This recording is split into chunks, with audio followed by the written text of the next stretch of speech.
pine tree. Like I said last night, I left all this stuff up here. Climbed back in without spooking any deer. Didn't hear anything run off. Didn't get snorted at, so that's a good thing.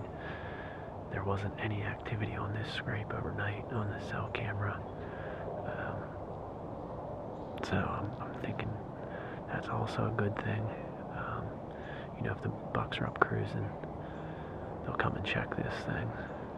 So I'm gonna probably play it by ear, see how the action is this morning. Just like yesterday, it got up into the 60s in the middle of the day, but that 9 point I missed, it was at 3 o'clock, so I mean, he was on his feet moving.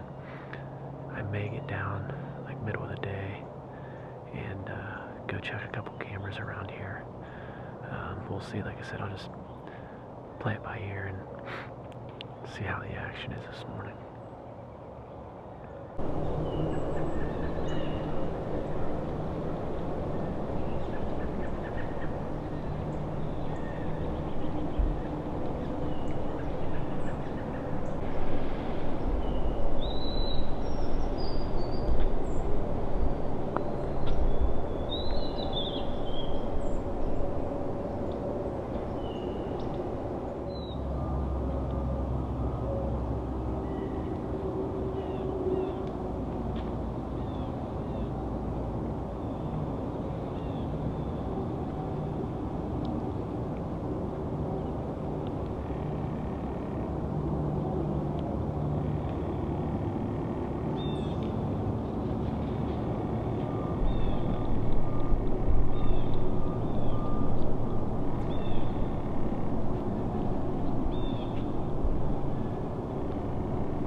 been an hour since I had that big buck and that doe come through.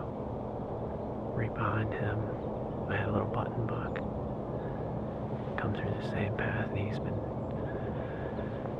feeding over there about 35 yards for 45 minutes, 50 minutes, and he just finally walked off. That was a stupid shot.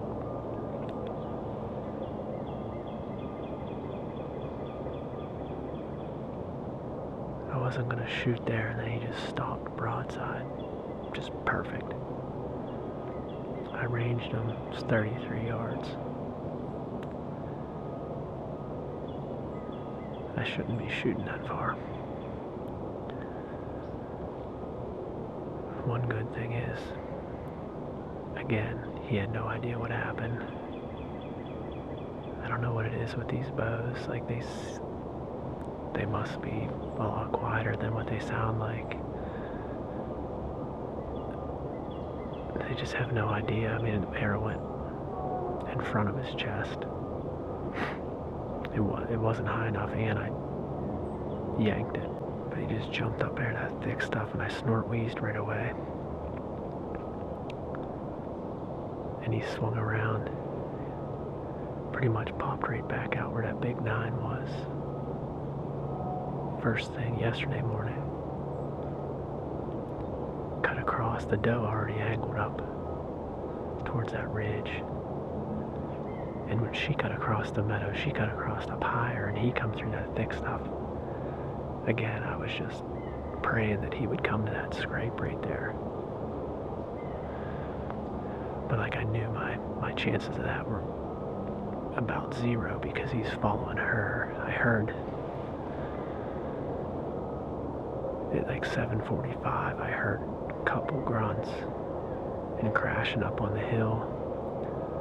I bleated, grunted a couple times, and it was like 15 minutes later, down in this bottom here, I heard some sticks popping, a little bit of running around, and then that doe popped out. I could still hear sticks popping back in there, so I got ready. And then he was just letting out these big, long tending grunts. So I actually thought maybe he was back in there with another doe, but he eventually came out. He was just hanging back from her. Wasn't like really up on her real hard. But anyways, after the shot and stuff, that doe had worked off. She didn't really even spook. He come back around there, and I bleated and snort wheezed, and he actually looked like he was going to come back in towards the tree, and he stood out there trying to get some wind. You could see him sticking his nose up, and maybe he was like lip curling, but he walked off the direction she went, sort of like northeast from me, towards that other ridge. And just about 10 minutes ago, I heard 2 big loud grunts over there. So I don't think he's very far. I don't know if he just bedded down over there with her. I don't know why he would grunt like that, but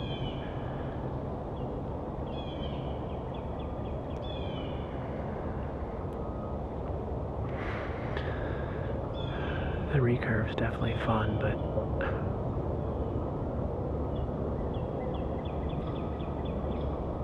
just a little bit I'm wishing I had my compound. Yesterday, not so much. I was fine, but now back-to-back days.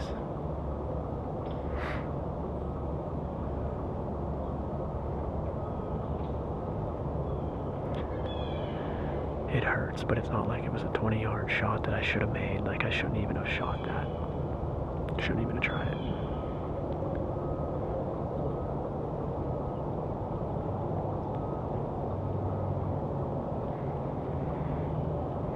I've been debating whether or not to just change trees.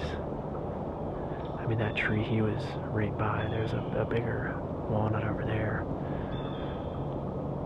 But I don't know if it... I mean, he was the only deer that came past that. I think even that big 9 yesterday, if I was over in that tree, I don't think I could have shot him. But I'll sit here for a while and decide what I'm going to do now, because I mean, there's always a chance that doe will get up and come down this way, but it might not be till this evening.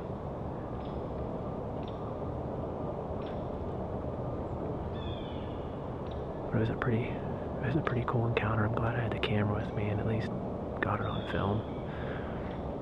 It's a pretty buck. So just a little update since I kind of jumped out of the tree, and didn't really go over my plan. I had decided that I was going to get down. That buck and that doe went off, and my wind was kind of going over that direction, so I didn't think they were going to go too far. From those grunts that I heard back in there, those tending grunts, she's probably pretty close to being in heat, and I'm sure he's just going to stick with her. So wherever she beds down, I'm sure he was. Like I said, I don't think they were that far away, so I decided I was going to get down, started packing my stuff up, and I was going to go look for that arrow, and got out of the platform, got down like one step, and the whole hillside erupted. That was probably at like 10 o'clock. Heard crashing around, grunting, heard deer snorting, more crashing around. I saw one look like a basket rack 8 come flying out of there and ran up on the other side. Saw flashes of a couple other bodies. Saw another little buck running around in there, and then he actually ended up coming underneath me when I was standing on my step. So I don't know if... I was kind of surprised when that big buck came by behind that doe that there weren't more bucks, following. So maybe they went up there and she bedded down, and that's more bucks came in there and he was kind of running them off. That's my theory. I don't know if that's true or not, but kind of calmed down a little bit. I decided I'm going to keep climbing down. Got down, went over and was looking for my other arrow, and I had my bow with me, and I heard some crashing behind me, or sticks breaking, and that younger 10 point that I saw yesterday, he come through, and the same thing, the top side of that opening, right where now these last 2 bucks have gone, and I was about 25 yards. I was in some thick stuff, and I grunted to him, because if he would pop out, like, I probably could have got a shot at him. But after he went through there, I made the decision I needed to move my stand up there, so I went back to the tree, yanked everything out of there, picked a new one, and got that up, set up. So I backed out, obviously, and I'm not sure if I'm going to go back in there this afternoon or not. It's 70 degrees right now, so I might just let it cool off a little bit, and might hit someplace up different tonight, or just take the evening off and get back after it in the morning. But other than that, you guys can have some comic relief watching me fling arrows. Never should have took that shot today, for sure. Yesterday, that one was pushing it too, but the good thing is I didn't hit the deer. I obviously wouldn't want to wound one, but that buck today just stood broadside for the longest time, and it was tempting. But I'm new to this recurve game, just have to learn to shoot within my limits and just enjoy them, if they're out of range. So other than that, I'll keep after it.